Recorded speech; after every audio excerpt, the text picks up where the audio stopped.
ప్రీతి అన్నం తీసుకురావే.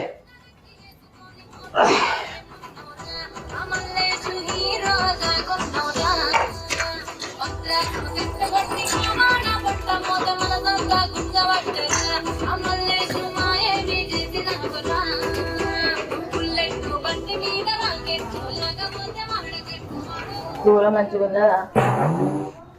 మంచిగా ఉన్నదే, కానీ నాకు నచ్చలే, అందుకే నేను తినలే. నాకు కూడా నచ్చలే కానీ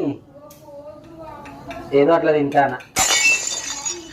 ఇంతకు ముందే మంచిగా ఉన్నానన్నావు కదా. మంచిగా లేదంటే నువ్వు వేరే బాధపడతావు అని అన్నా. బాధపడతా, బరాబర్ బాధపడతా. ఈ మధ్య నీకు బయట తిండి బాగా అలవాటైంది కదా, ఇక ఇంట్లో ఎందుకు నచ్చుతుంది?